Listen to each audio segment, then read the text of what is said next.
Alright guys, hi, welcome back to Let's Play The Legend of Zelda Twilight Princess. We're gonna do the second half of the Forest Temple. I actually recorded this on the same day I did the first part, but, it's been actually about a month since I've recorded. Why?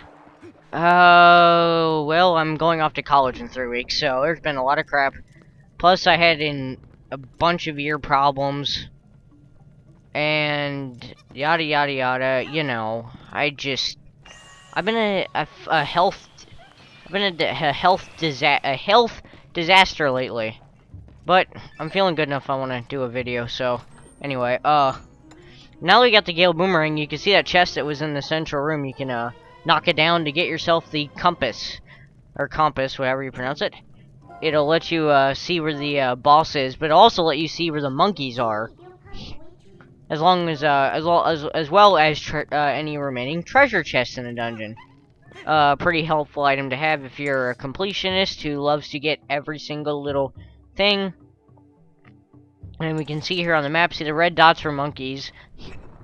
And of course the little things that look like orange boxes with a line through the middle of them are treasure chests. Yes. Which I can't, get out of here. A few of them, a couple of them I'm probably not gonna get, cause well, they're just like rupees, and it's not really, important, I guess. Oh, sorry, virtual arachnophobia kicking in there again. I don't know why I'm scared of spiders in video games, but real life spiders, I just don't really care about. I just stomp on them. Anyway, this isn't really a puzzle. You just watch the ground and you do it kind of in the order there. Yeah, you start, if you're facing away from the chest, you start with top left, top right, bottom left, bottom right, you know, in a zigzagging N or Z or pattern or whatever you want to call it. And this is a interesting looking chest. What is it? What is it? Come on, come on. It is the big key, which, of course, if you played any Zelda game, you know, this lets you get access to the dungeon's boss. I was about to say the boss's dungeon. Oh, boy. Dyslexia. Hooray! So a little bit of swimming here and having the compass let you realize there's a chest down here. Not really worth it, but I guess if you need a few extra rupees, you can get it. I say that's not even remotely true. You do not need a few extra rupees in this game. In fact, you'll get an abundance of rupees. Way too many, actually. And then you'll end up having to leave some chests shut, because I didn't discuss this yet. It'll probably come up later, but when you open a chest that has rupees in it, if the rupee cannot fit in your wallet, Link puts the rupee back in the chest, which, I guess I see where they were going with it, but it really gets annoying if you are trying to get every chest on the map, because you might not remember exactly if that was a, chest with a rupee in it or not. So you might get confused. Anyway. This monkey, she urges you on to go that way, but I'm not gonna go that way yet.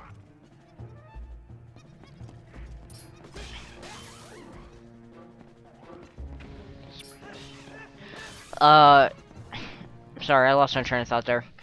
Yeah, just, remember this room earlier, I said that you had to come back here with the item, and the dungeon's item, and there you go. So you spin that bridge, now you enter a room that looks innocent enough, but if you look up, there's two Skuldalas hanging from the ceiling. So you knock one down, you fuck it up, sort of. You gotta wait for it to put its, like, legs down, because otherwise it just kind of blocks you, and it's really annoying, and god damn it. That took forever. Don't knock both these down in here at once. I've done it before, and it's really fucking hard to hit both of them. They just ambush you. Now if you use a Gale Boomerang, look at it. Look at it. It does a neat little dance for you. And there you go.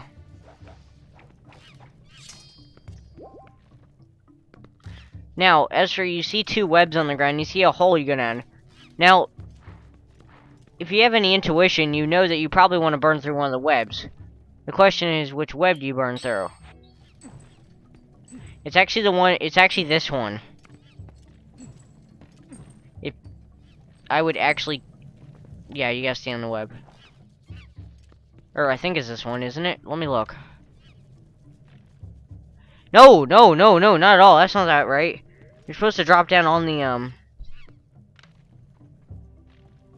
Yeah, no, it's not that one, because there's a like down there. You're not supposed to drop down on a like.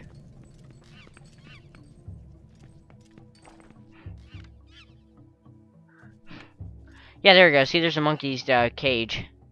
You drop down, and yes, there was a monkey in this room. Of course, indicated by the map. So now, that is monkey number, I think, 6. So you have 2 more left, and it just jumps off. And, there you go. And now we watch the Skulltula in its natural environment. Look at it as its spindly legs help it move quickly along the ground. I wish it would get away from that pole so I can get up. I don't want to land on it, because that'll hurt just a little bit. Just a little bit. It'll probably... I think it hurts the entire heart if you get hit by the damn thing. And look at this. Now he's climbing back up there. Let me fuck him up with the Gale Boomerang. Can't see. Shit. Why am I so scared of these fucking things in the game? It's just a game. Look, it knows I'm here, too, because it's just sitting up against the wall waiting for me. Okay, so I'll just, slide down. And here it comes. No, no, no, not the... God damn it. And there was a freaking Deku bombling thing in here, and I blew it up. Almost blew myself up. Or I did blow myself up. Almost blew the Skulltula up, too, though. So I almost got a 2 for 1, but not quite, unfortunately. So I had to, you know. It should be a nature show. Where Link does, not in a Steve Irwin voice, but he does a Steve Irwin type commentary where he's watching the Skulltula. Notice the Skulltula in its natural environment. No, I don't know. Could be a nature show for Zelda. I don't know. If the franchise doesn't want to do an adventure game, they could do a nature game with crazy narration like that. I would love to see that. Kind of like how I would also like to see F-Zero get revived. If not as a racing game, as if, but also as a... Maybe Captain Falcon in a bounty hunting game where he's, like, shooting people. Because it's kind of his, story outside of racing. So I'd love to play a game following that. But anyway, that's just my thought. Anyway, you can see in this room here that we have the monkeys. They're all sitting on, some fungi over there. And you notice that there's 2 missing, and... Obviously, you can see that there's a door on the other side. That is the boss door. We need to get over there. So, obviously, it'll be up to me to save the last 2 monkeys, right?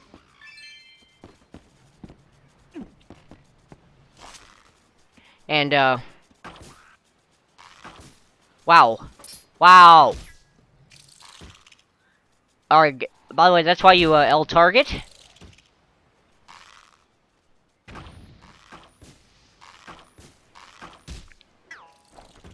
Yeah, that's pretty much why you L target. Because otherwise you can end up like me and look like an idiot when you're firing. I'm sure that was, my aim sucks in these Zelda games. You know, no wonder I had trouble with the, Gerudo Valley, you know, the game, shooting, or target practice game. You know, the one where you're riding on a pony and Ocarina of Time and you're firing at the targets? No wonder I had trouble getting the perfect score, or the... Well, not perfect score, was it like 2,000 or whatever to get the, or whatever to get the, quiver? Yeah, never was really good at that. Which is weird, because I'm pretty good at aiming otherwise. I don't know why that's an issue.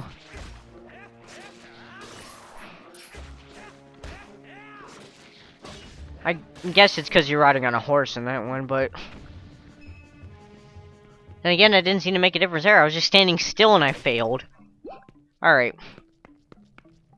Got some puzzle solving to do here. Obviously, if there's a Deku bombing on a platform on the side and a like in the room, it would be, the Gale Boomerang's usually your answer, because of course it can bring items to you. Like deadly bombs. And you open this chest here. And there's the small key we need. Now, the small key will be used to open the door on the other side of that spinning platform room I was in earlier. The room opposite of those spiders. The Skulltula Den, as the strategy guy calls it.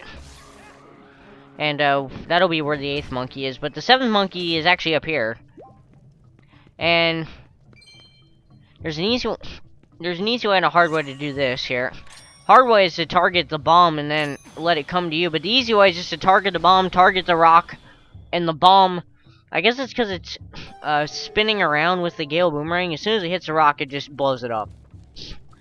Not typical of what you would think. Not quite, or not typical and not quite what you think, but hey, it works. Now we see we got some DQ serpents on the ceiling here. There's another one there. I wish it'd come down. There we go. Use the Gale Boomerang to get these guys off the ceiling. I think you can attack them without knocking them off the ceiling, but it makes it a little bit safer, because then they just run around like an idiot. Now, the monkey is also trapped behind a bombable rock. So what you need to do is... Oh, shit. That's the hard way to do it. You can actually target the thing and then target the wall. Or the rock, which is what I did when I first played the game. But the easy way is to just have the bomb come to you and then throw it at the rock. I mean, it really isn't any more difficult than that. It's just... Sometimes when you're playing, you like to get fancy. Just see what kind of silly things you can do. I do that all the time.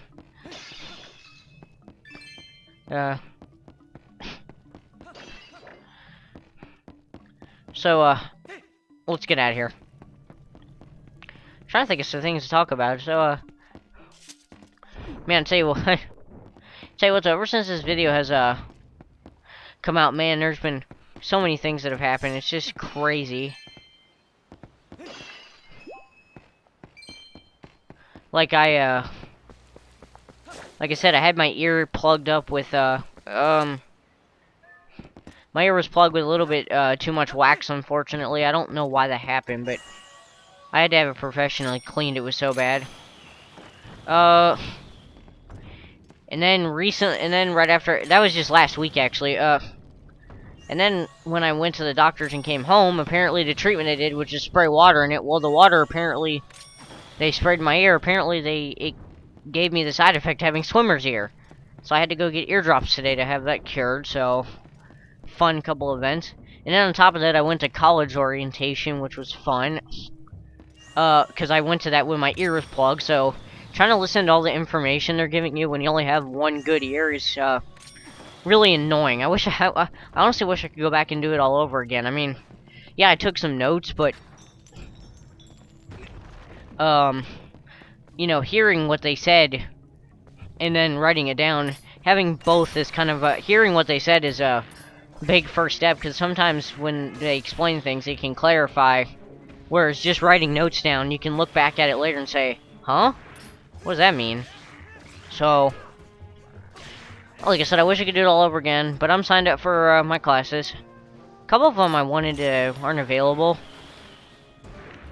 Like calculus or pre-calc calculus, so they weren't available this semester, which is kind of upcoming semester, which is kind of sad because I really love math. I wish I could have just gotten pre-calc out of the way. Oh well, you know, can't always have it. This college is not like Burger King. You can't always have it your way. You just gotta roll with it. And another event that's going to be happening, it's probably going to delay more videos, is I'm going to be moving out of my mom's house. And this is going to get real tricky, because then in that, I'm going to not really be able to record videos for a while, because the way I do it, my VCR kind of has an input-output thing on the back of it, so I can plug the capture card into one thing. Yeah, that's not going to be happening. Because I don't think I'm going to be able to take the VCR with me. Excuse me a second. Sorry. I love to see the Skulltula do I love the Skulltula's dance it does when you hit it with the Gale Boomerang. But yeah, this room right here is pretty self-explanatory. You just go in the back, watch over the tile, worms climb up, and move on. Which is why I wasn't really explaining why how you do it. But my capture card, the thing is, I'm not gonna be able to bring the VCR with me, so I don't really know how I'm gonna be able to record videos. I mean, I might be able to just like plug the capture card directly into the console. Which means I'll be playing, like, I'll be watching the game on my computer screen, which will have a little bit of a delay. If I can get used to that, it might not be a problem. I don't know. I might buy splitters, too. We'll have to see. And then on top of that, with all the college work, and that's first priority, of course, might be a little while. We'll have to see. And then there's, you know, the whole situation on YouTube where, you know, or rather, you know, the whole situation where that guy lied about, or on SMW Central, the guy lied about cancer and all that. And all that stuff that happened. I'll tell you what, the internet never ceases to amaze me about the kind of things people lie about and the drama it causes. That pretty much just reassured me not to, that pretty much just reaffirmed me to never completely trust what I read on the internet. I mean, I know I have friends on the internet which I trust more than others. And I try to act like, you know, oh, whatever they say is genuine. But never completely trust what people say on the internet. And I am going the wrong frickin' direction. Go me. Yeah. I don't know. I love the internet, but I love the internet, and yeah, there's some things I want to keep like secret, but I wouldn't tell, but don't lie like that for attention or anything. That's just silly and stupid, and I can't believe people go to such lengths on the internet and do things like that. But like I said, then again, it is the internet. Never ceases to amaze me the lengths people go to get attention. Which is why my way of getting attention is just trying to do the best I can with LPing and having fun with it too. You gotta have fun with it. As you can see here, though, back to the game for a minute, you can see the monkeys, once you have all 8, they form a giant, monkey rope, which kind of reminds me of the monkeys in Yoshi's Island when they are, like, swinging from a tree. Except, here, they help you get to the boss. They don't steal your baby and start going, wah, wah, wah. That sound used to haunt me. That sound was in my nightmares as a kid. When I go to sleep, if there was any video game sound that gave me nightmares, it was that baby crying in Yoshi's Island. Because when I was younger, I didn't want any crying, and 2, it was just so frustrating when you fail the level because of that. Because if the bubble just moves out of reach, and then those bastards, Kamek guys, get it and run away. Anyway, you can see the game is nice enough here right before the boss store to actually give you a fairy. So you can bottle it up. Fairies in this game only replenish 8 hearts though, so if you're smart enough to know how much damage enemies do to you and such, you can probably get away with holding potions like the rare Choo Choo and a couple other things, but I always like to go with the Great Fairies Tears, which is something you won't get till way later in the game though. Which I would recommend having those for the final dungeon in the game, but until then, fairies will have to do. I mean, 8 hearts is not bad, especially considering I only have 3 now, so it's when you start getting above 10, 12, you know, when you start getting a lot more hearts that comes problem. Anyway, you can see here, coming out of the purple acid is the Twilight Parasite. No, not Twilight Parasite.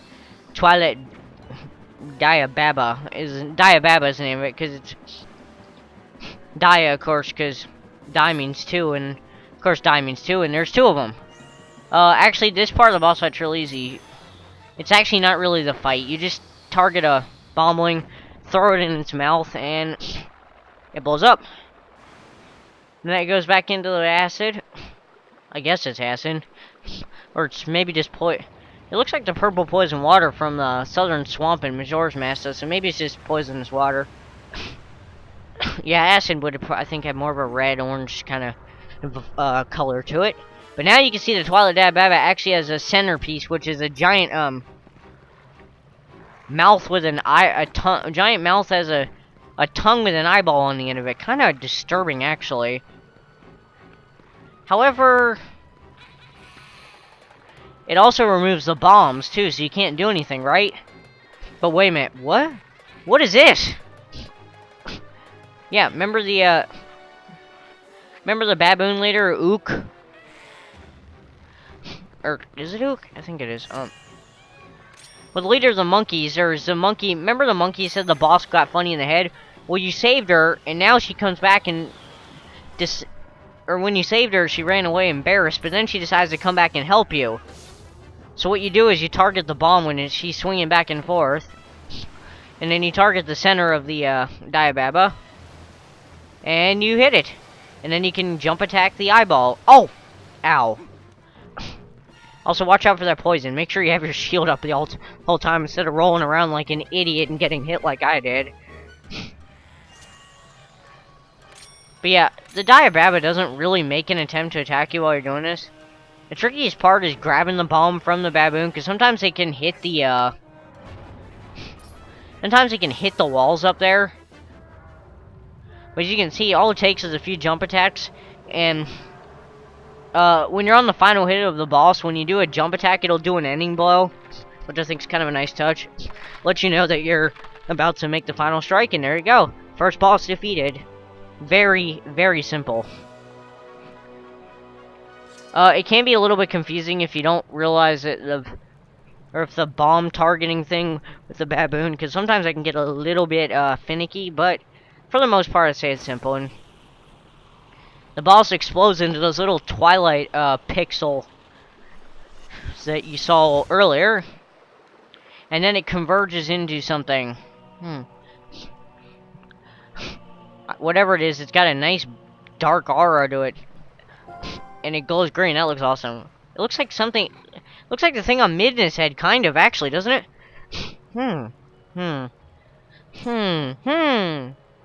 Oh, this is what you were looking for. Fuse shadow, huh? Dark power. Okay.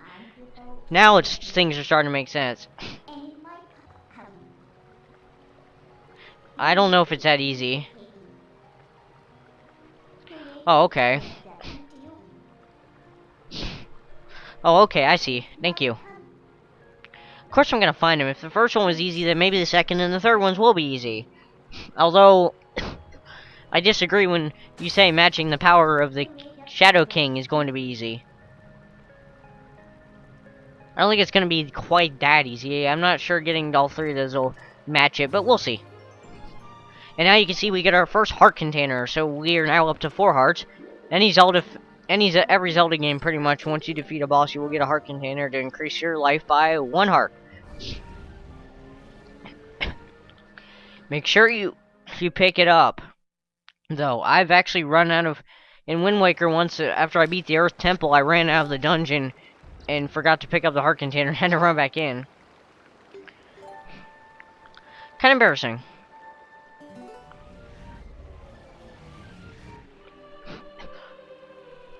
And man, looking at the save file right there, I'm doing post-commentary, but I haven't played this game. I haven't recorded more in a month. I need to do that. Probably do it tomorrow. I didn't say I thought it was saved. You think I would know there's more business I have to do. Elden, huh?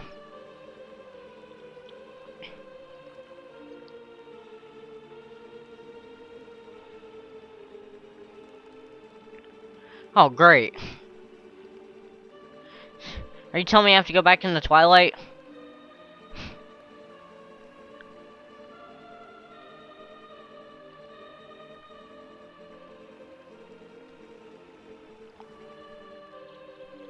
Oh, boy. Well...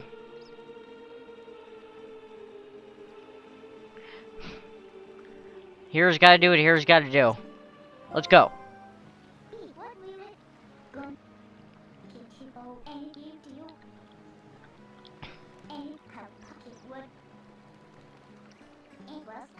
Well, thank you.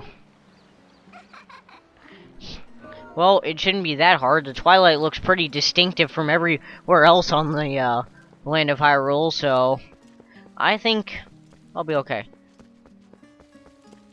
Anyway, so Yes, you are supposed to actually, you actually can finally leave the woods now. There's nothing else to do here at the moment.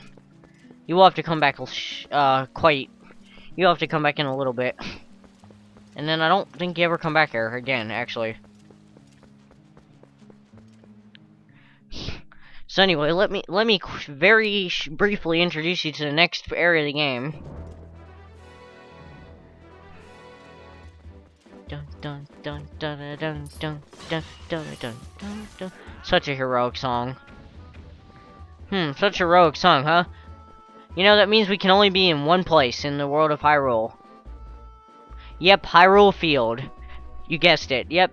Hyrule Field is the giant field area outside of the town where you started normally, and in this game it's as massive as it ever was.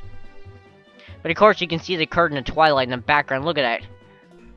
So obviously we got quite a bit of work to do before we can move on and actually do something with a few shadows. But for now, we're gonna call it quits. It's the Sea Falcon Forever signing off. I'll see you guys next time when we go to the Land of Eldin. Bye.